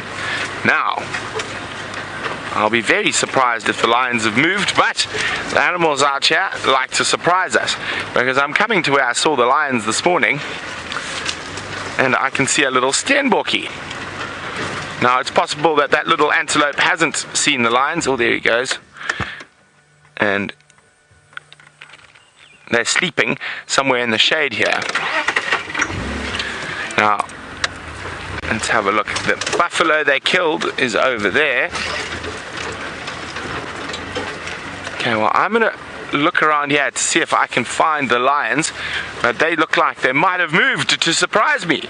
And that's the one thing about the bush, it's always full of surprises, and we're live, so you never know what's going to happen next. So while we try to find the rest of these lions, Byron has found some more. And look what we've found. Hello everyone, we've found, it looks like 2 or 3 little cubs hiding in the shade at the moment. I can't really see, it looks just like it might be 2. And what a nice surprise this is. I'm not sure where the rest of them are though. Just the 2 in the shade, but I'm sure that the females and perhaps the rest of the cubs are in the area. They must be around there somewhere. And hello, my name is Byron, and with me on camera is Jandre this afternoon, and it's lovely to have all of you with us. And I'm glad we've managed to just find these lions. I've been looking for them, and I've just found them, but it is very, very hot. So these lion cubs are doing what lions do best in the heat, and that's to try and rest and relax in the shade. Now I'm busy scanning around while we are sitting here to find the females. Michael, a very good question. You want to know how do we find the animals when they are so well camouflaged? So Michael, what we do is we try to look for tracks, and we try to find their footprints walking across the roads perhaps, or on paths in the bush, and that is the best way to try and find these animals that are so camouflaged. And also we try and keep a very, very good eye out. We look very, very carefully while we are driving, and if you spend a lot of time in nature and in the bush, you tend to pick up the animals a little bit easier. You know what to look for, and it might be easier to spot the animals, and then it usually is. But the camouflage does make it difficult, but it helps if we know where their tracks are, and if we can follow them that way to try and find them.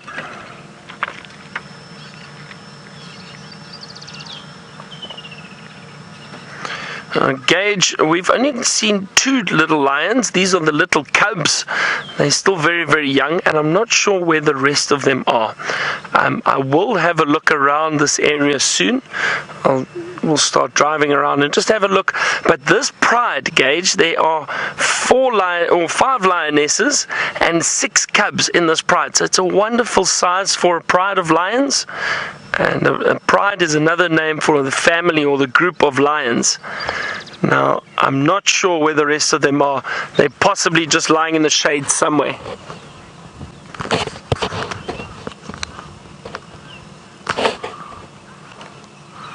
Now, Avion, you'd like to know how old these lion cubs are. So these lion cubs are about 6 months old now. I think they were born, if I'm not mistaken, around June. So June, July, August, September, October, November. Almost 7 months, between 6 and 7 months old. And they're still quite small, And they still rely so much on their mothers, on the female lions, to provide food for them.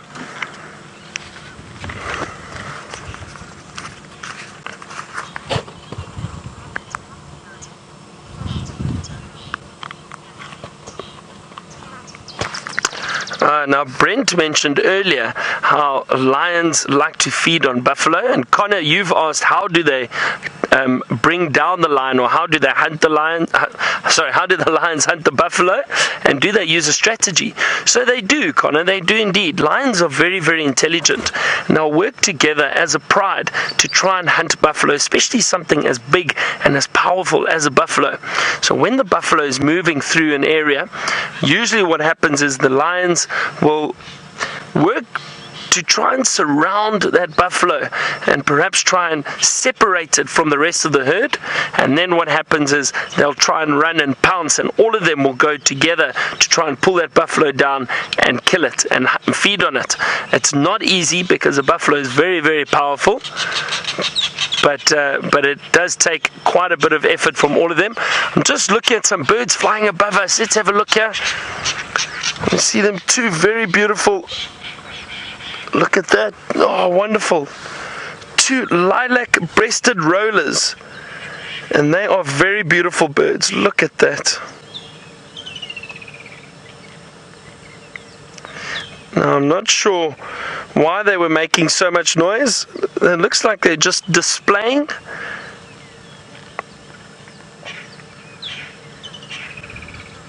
Listen to that very, very harsh call.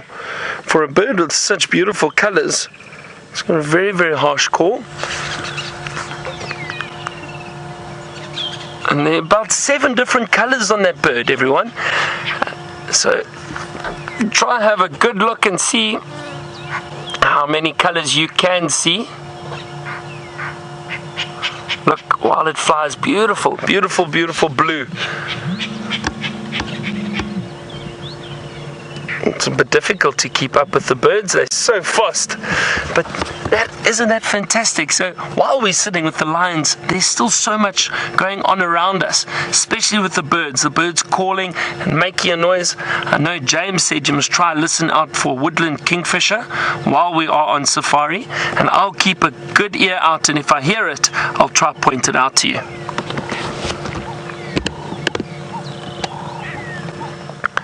These little cubs seem very comfortable in the shade. It's probably much cooler under there than it is obviously in the sun. But it's still very, very hot for them. And that's why they don't move around too much during the day. They don't like the heat, just like us.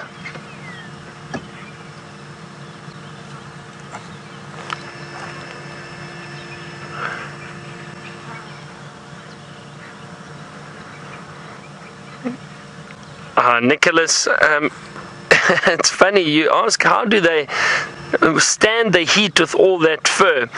And you know, all these animals adapt very well to the type of surroundings and the weather or the climate that they happen to experience in these areas. So what happens is there are ways for lions to keep cool. They'll try and pant a lot, and that helps cool the body down. They'll lie in the shade. They won't stay out in the open. So that all of that helps them stay cool, especially with their coats. But animals adapt to different climate times, or climate situations.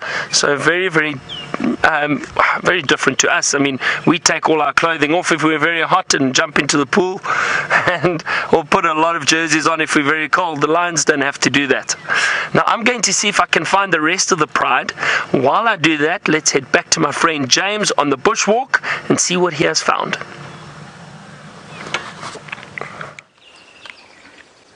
I have found a little piece of grass. Now, I know to some people, compared with lions, grass isn't very important. But of course, it's massively important. Without grass, none of the animals that the lions eat would be able to survive.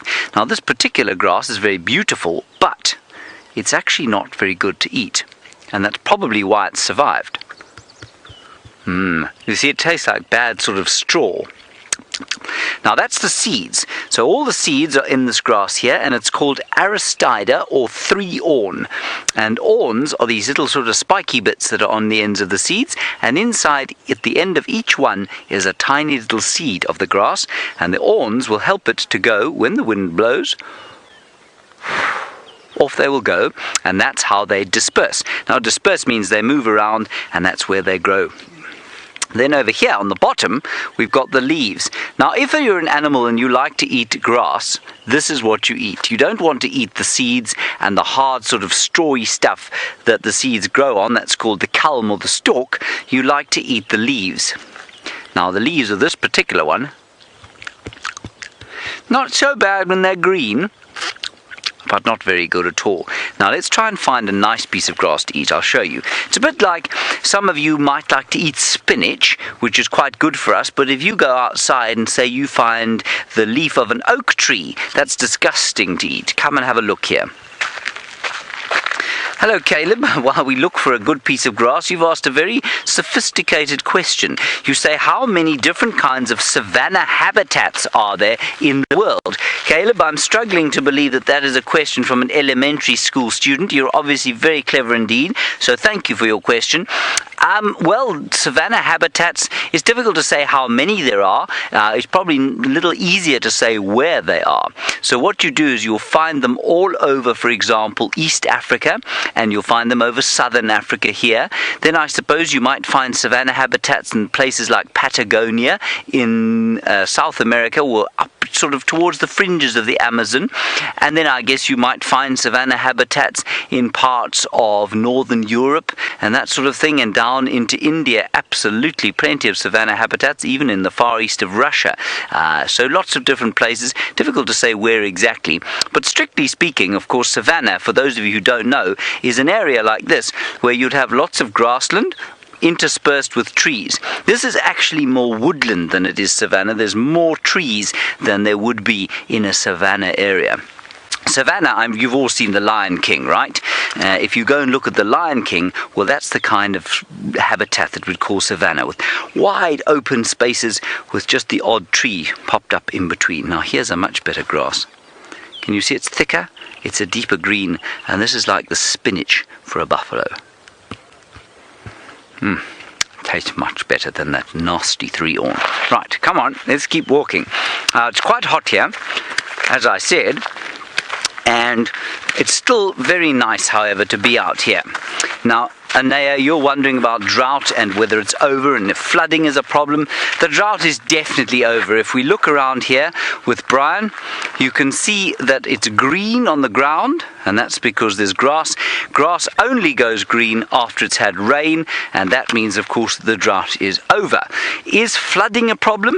Well, not so much in this area, because in this area, of course, there are no major rivers. But just about, say, 5 miles down from here, there's a big river called the Sand River, and on that river there are a whole lot of camps where people go on holiday and that sort of thing, and quite often, if there's a big rain, those camps will get washed away. So that is a little bit dangerous. That's the kind of flooding that we have here. But the rivers here, even some of the, there's a small river just off there, probably about a mile that way off to the east, and that will flow probably once every 2 years or so, but not enough to flood anywhere. So there's not a lot of rain in an area like this. But of course, in other parts of South Africa, lots of flooding. Up on the Highveld, which means the highlands, near Johannesburg, sometimes they have flooding.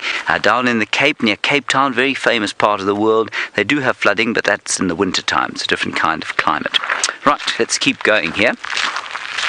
We haven't seen too much just yet. We've seen 1 or 2 impala, which was quite nice. De Avion, you say, why am I eating the grass? Now, that's a very good question. The reason I'm eating the grass, De Avion, is that I didn't have any lunch today, did I, Brian? No, you didn't. No, I didn't, so I'm very, very hungry. I did have lunch today, De Avion. The reason I'm eating the grass is because I find it very interesting to taste what the animals are tasting. And while this would not be good for me to eat, or it wouldn't be a good substitute for food for me to eat, it's very nice to taste. And so what you will do is you read in books that some grasses are good for animals to eat and some grasses are not so good for animals to eat. And you can actually taste the difference as a human. And Brian and I have done a lot of tasting of just about all the grasses out here. And almost always, if in a book it says that it's good for an animal to eat, it actually tastes quite sweet and nice to us, which is very different from, for example, that 3-horn. Now, Olivia, of course, we've just come out of a horrible drought, as was mentioned earlier, and you say, what do the animals eat when the grass all dries out? Well, come and have a look over here. Now, if we look down over here, what you can see is that the grass is very sparsely dispersed. So here it is, and then there's a huge gap in between. Now what happens during a drought or during the winter time, remember we have no rain here during the winter at all. What happens is this grass goes very dry, but because the animals have lived here for millions and millions of years, they've developed the ability to deal with it. So the grass is brown, and to you and I it looks like there's nothing at all to eat, but the animals manage to survive, except in a very bad drought like we've just had, and we've had lots of animals that have really suffered as a result because they can't find enough to eat. So although to you and I it looks like this is good grazing, it's good food to eat, it is good food to eat, but during the winter time when everything goes brown and grey here, it's still actually not too bad for the animals like the buffalo and sometimes the impala, for example, which move from eating grass to eating the leaves off trees, and that's called browsing. That's a really good question. But we must remember, of course, that all the animals out here have managed to develop strategies to survive in these conditions. Now, Grace, you want to know how long droughts normally last, and I think it was Liliana, you want to know when it started. Well, you see, a drought's a difficult thing to talk about or to define exactly when it starts. It's difficult to say whether it started, you see, what we have here, just let me take it back, is a summertime when there's rain, then in wintertime there's no rain at all. Then if you have the next summertime after the dry season that has no rain, then you have a drought. So that's what we had last time. So we had the dry winter season of 2015. Then we had the summer season, say between September and March of 2016. There was no rain then either. Then we had another dry season between the winter of, so for the winter of 2016, so between say May and September of 2016, and only then did it rain. So I suppose you might say that the drought was almost a year. So a drought would have started here, I suppose, after the summer rains didn't come around November 2015, and then the drought would have broken, well, only about a month ago in October of 2016. So that's probably the best answer I can give you on that one. Now we're going to keep trying desperately to find a woodland kingfisher. I just want to see if you can hear it there. No, all you can hear is the wind. But Brent Leo Smith has got something very interesting to show you.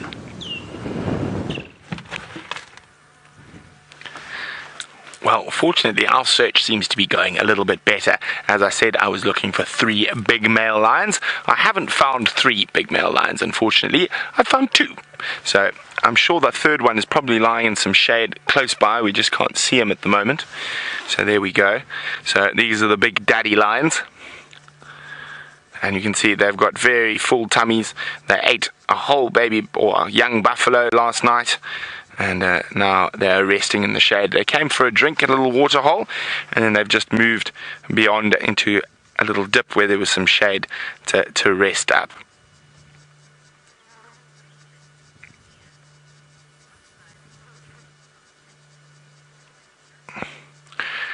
Hello, Sonia. Sonia would like to know, are the lions protected from hunters? Indeed they are, Sonia. There's no hunting allowed in 8.5 million acres. Isn't that amazing? A massive area that's protected. No animals are allowed to be hunted within that area. So there we go. Isn't that wonderful? So they are very protected. When they die, they normally die from natural causes, which in lion life means they're normally killed by another male lion.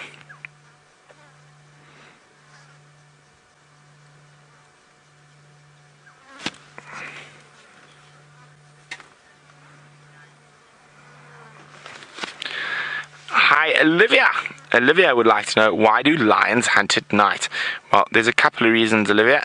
Well, number one is it's cooler, and they're able to move around better when it's cooler. As you can see, when it's hot, they don't move too much at all. Number two, their eyesight is designed to hunt at night. So they've got much better eyesight at night than we do, probably about 8 times what we can see at night. And also better eyesight than all the antelope, impala and zebra, or that's not an antelope, but all the animals that they hunt, they can see better. So it gives them some cover, the cover of darkness, as well as the fact that it's cool enough that they're able to move for extended periods. Now, a big male lion's paw is about the size of a side plate, and they're incredibly strong animals. These guys probably weigh around 400 pounds, and they've got that big fluffy mane around their neck. Now, the females, which you've seen with Byron, don't have that, and that's because the females don't fight as often as the males.